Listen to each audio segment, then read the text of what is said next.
Hello viewers, welcome to my channel. Subscribe to support, like the video to get started.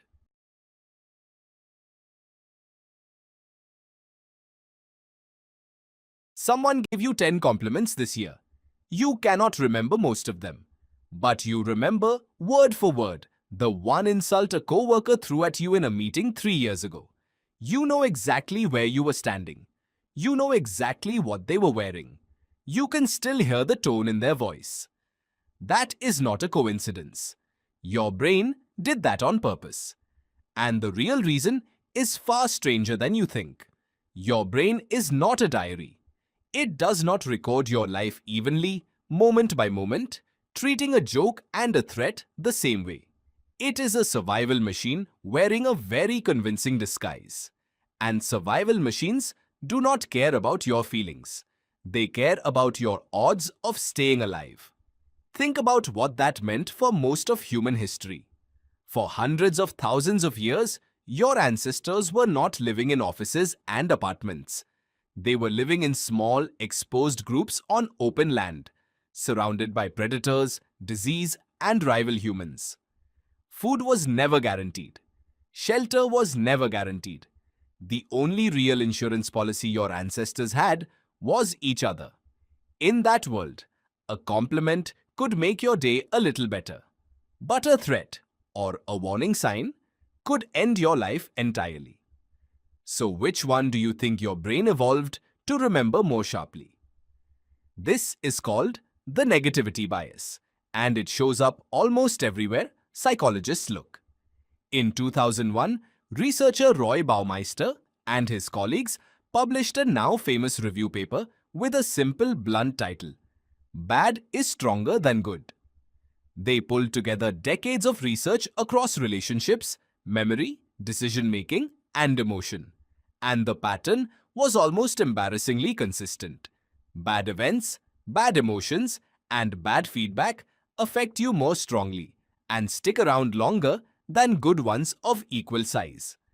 That single insult outweighs 10 compliments. Not because it was more true, because your brain decided it was more useful. Here is where it gets stranger. This is not just about feelings. It is about the physical wiring inside your skull. Neuroscientist Elizabeth Kensinger has spent years studying how emotional memory actually works in the brain, and her research keeps pointing to the same structure, the amygdala. This is a small almond-shaped cluster of neurons sitting deep in your brain, and one of its main jobs is threat detection. When something negative happens to you, your amygdala essentially flags the moment as urgent. It tags the memory as important before you even consciously decide it is. Your brain is not asking permission to remember an insult. It is filing it under emergency, automatically, in real time, the same way it might tag the memory of touching a hot stove. Compare that to a compliment. A compliment rarely triggers that same alarm system. There is no threat to respond to, no danger to avoid next time. So it gets filed away like ordinary information. Pleasant, but replaceable.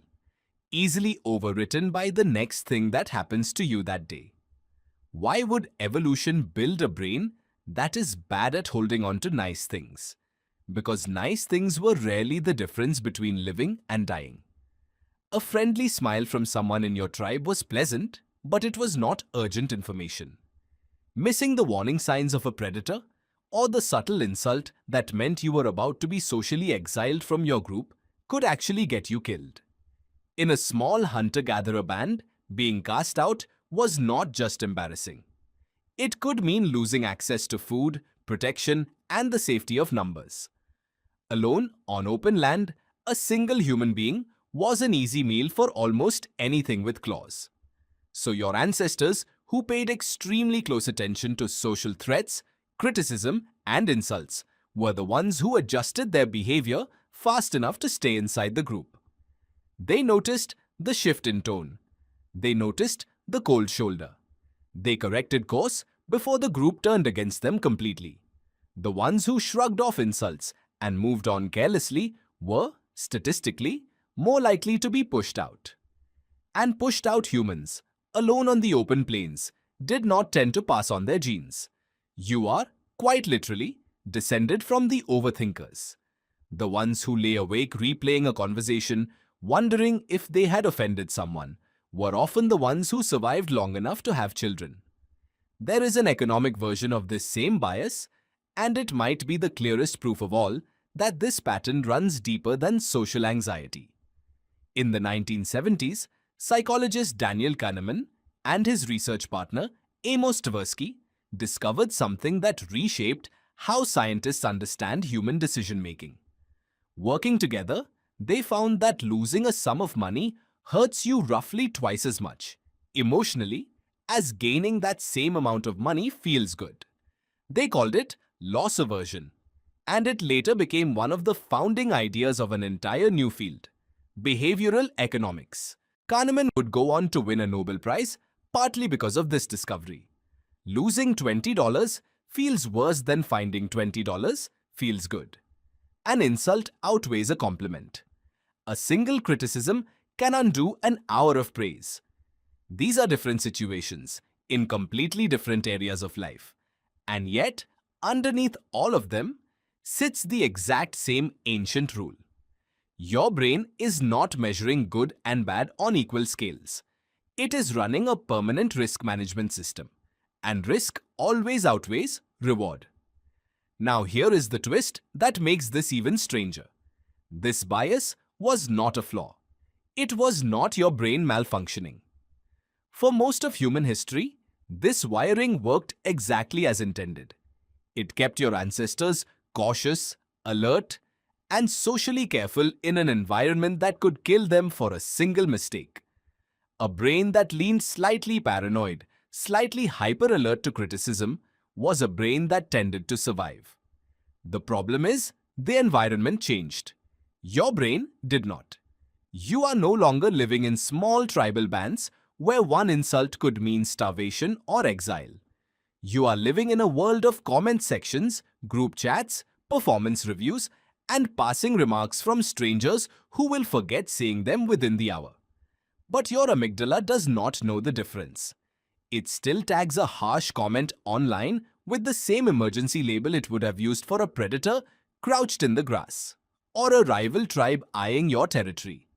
That is why one negative comment under a video with 1,000 positive ones can ruin your entire day. That is why you can receive a glowing performance review, filled with praise, and still fixate on the single line of constructive criticism buried inside it. Your brain is not broken. It is simply using Stone Age software to process information arriving at the speed of the modern internet. Think about the last time you replayed an argument in your head at 2 in the morning. You were not choosing to relive it. Your brain was running its ancient threat response program, treating a conversation from Tuesday afternoon like unfinished survival business that still needed to be resolved before you could safely rest. This same mechanism explains why criticism from a stranger online can feel more personal than it has any right to be. Your ancient brain does not fully register the difference between a comment from someone in your tribe of 30 people and a comment from an anonymous account among millions. To that old wiring, a social threat is a social threat, and it responds the same way it always has, by locking the memory in place, just in case you need it again. There is a reason relationship researchers keep circling back to a very specific number when they study married couples. Psychologist John Gottman spent decades observing couples in his research lab, tracking their conversations, argument by argument, and he noticed something remarkable. Relationships tended to stay stable when the ratio of positive interactions to negative ones stayed somewhere around 5 to 1, not 2 to 1, not even 3 to 1. 5 positive moments were needed just to balance out the emotional weight of a single negative one. 5 kind moments to offset one harsh word. That is not a coincidence either. That is the negativity bias showing up inside your closest relationships, quietly setting the exchange rate between kindness and criticism without ever asking your permission. It also explains something you have probably noticed about the way news spreads. A frightening headline outperforms a heartwarming one almost every time. A viral video of an argument spreads faster than a viral video of a friendly conversation. Journalists did not invent this pattern. They discovered it the same way advertisers discovered it, the same way social media platforms discovered it. Fear and threat hold your attention because your attention was never designed to relax around them. Your ancestors, who scrolled past a warning sign, so to speak, without pausing to absorb it, were the ones least likely to see the next sunrise. None of this means you are doomed to be haunted by every unkind word for the rest of your life. Knowing that this bias exists is actually the first tool you have for working around it. Some psychologists now recommend deliberately slowing down on positive moments, actually pausing to notice a compliment or a small win, instead of letting it pass by unremarked while your brain waits for the next threat to file away. The negative memories will take care of themselves. They always have. It is the positive ones that need a little extra help sticking around.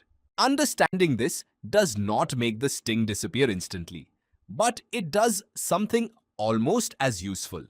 It gives you a reason for the sting that has nothing to do with how much the insult was actually worth, and everything to do with hardware you inherited from ancestors who never once used a smartphone, read a comment section, or sat through a performance review.